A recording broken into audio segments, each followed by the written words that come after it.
What's going on, guys? Welcome back to NolanTCG, and we are back here today for another deck profile, and this time it's for live twins, or evil twins, I guess is the alternate way to put it. I haven't decided yet what's going to be in the title, so we'll see what's in the title when you look at it. With Evil Twin Trouble Sunny coming out, this deck has gotten significantly better. It can handle itself in the grind game a little bit more. Still loses to certain things like Nibiru, but hey, overall, the deck's power level has massively increased. The fact that you now have a 33 body to swing is great.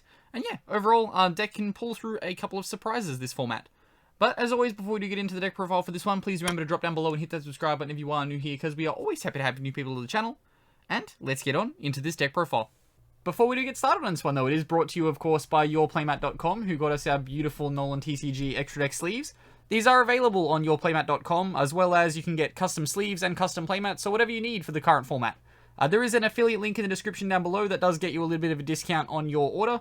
Also, enter the code NolanTCG for 10% off your order. Also kicks back a little bit to the channel, so everything will be very much appreciated. If you're shopping there, you're getting custom sleeves, custom playmats done. Make sure to enter our code at checkout.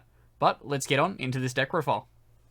Okay, so starting us off, of course, we have the main deck monsters. That was a weird way to say main deck, of course. But yeah, 3 copies of Kissy Kill is going to start us off. Kissy Kill and the Leela are like the 2 essential cards in the deck that make the whole world go round. One special summons the other. If you control no monsters, it is great. Of course, that does back us up with the 3 copies of Leela as well. You do typically want to see one of either of these 2 to start all of your combos. Then after that, we go into, like, the kind of worst ones, I guess. So we do have the 2 copies of Kissy Kill Frost. It is effectively just a free extender, so, hey, free extensions are good. And then we do, of course, have the 1 copy of Leela Treat as well.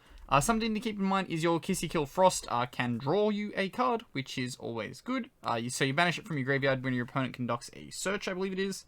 Yeah, when your opponent conducts a search, you banish it from the graveyard, draw a card. Of course, gives you more advantage in steamrolling, and given that in this deck you play a lot of ways to disrupt your opponent, drawing a card will significantly increase your odds of winning the match.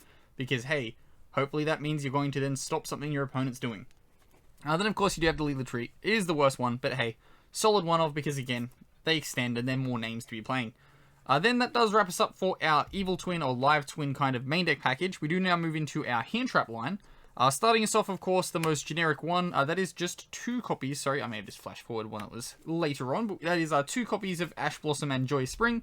Generic Hand Trap, hits everything. The ratios for hand traps in this deck are a little bit wonky because we are playing cross out. But hey, it's always good because it gives you a wider range of coverage. Next off after that, we are playing 2 copies of Ghost Spell. Still reasonably powerful in the current format, and also is kind of necessary to... if you can cross out this, if your opponent drops it on you at the right time, can really hurt. So you do want to have the ability to negate the Ghost Spell. Then after that, 2 one-ofs. We have 1 copy of Droll and Lockbird, again for cross out, but also, again, it's a versatile hand trap in the current format. And same again with the Nibiru. The Nibiru probably gets hurts the most to get dropped on you in this deck, so really, really hold it for the cross out if you can. But hey, if you draw it, guess what? Not going to be cross-outing it, are you? So it's always just going to be good to counter the opponent. Then we go into our spell card lines. We, of course, have our Live Twin Trouble Sunny, or effectively, this is our Fire Formation Tenki. You can activate it and search. Always good. Do remember that it does the cheesy little burn damage and increase. It does relatively matter at the moment because, hey, most of your matches might be going to time. You can grind fairly well with this deck now. So if we're going to time, Sunny Snitch going to come in very handy. Then after that, we have the card that is going to add our Sunny Snitch, so we're effectively playing 6 of them, and that does effectively mean we're playing 9 of the main deck, each of the main deck monsters, so we have 12 cards that see everything. Consistency is the thing that we're going with here. And that is next off 3 copies of the Secret Password. Of course, Secret Password, going to be searching your Live Twin Sunny Snitch. Can also, whoever search the next card, your Live Twin Home, which would give you essentially free extension. It's not 100% free because you do have to discard a card, but with the ability to, like, revive and stuff in this deck, it's not super, like, detrimental. It can suck to top deck it when you're relying on the top deck that you need being a 1-card kind of go card. But hey, that's just kind of the world you live in. You should be able to, draw cards quite a lot in this deck, so that shouldn't ever really be an issue. Then we go into more consistency stuff before we go into Disruption. That is 3 copies of Pot of Desires. We're playing 3 of everything in this deck that is essential, so hey, Pot of Desires, in it goes. Then after that, we go to our Crossout Designator. We want to be making sure that our combos resolve. And then we go into... Oh, sorry, one more card after that. Called by the Grave. Same kind of basic concept. Make sure your combo resolves. It doesn't negate Nibiru though, and that kind of sucks.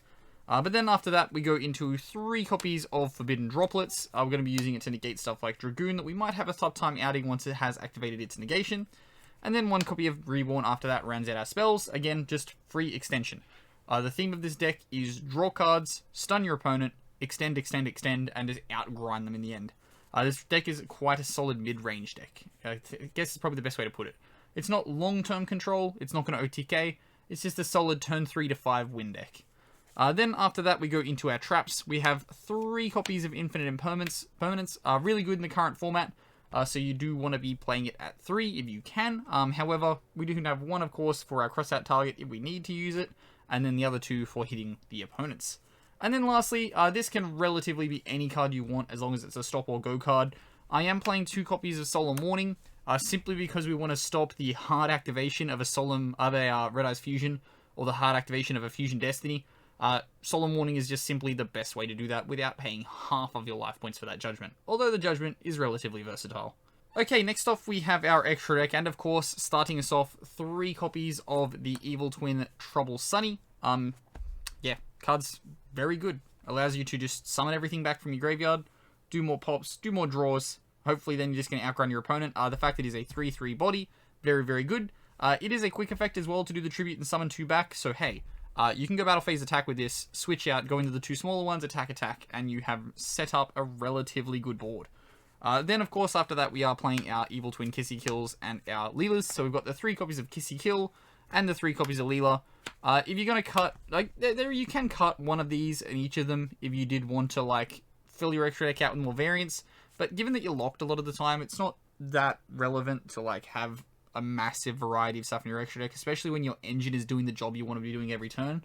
You want to make sure that you have as much engine to play with as possible, which is the reason why I go a 3/3/3 line.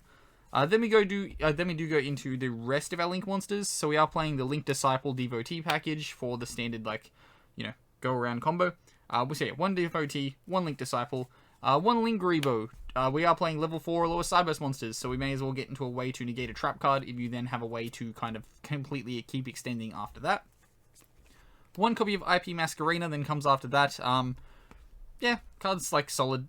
It's rare that I will make it outside of like Devotee Disciple, but it works. It works. Then if you get Fiend Locked, of course, that is something that does happen in the deck. We do have the 1 Nightmare Unicorn coming after that. And then lastly, big monster that again we can make when we're Fiend Locked and can out some issues that we might have.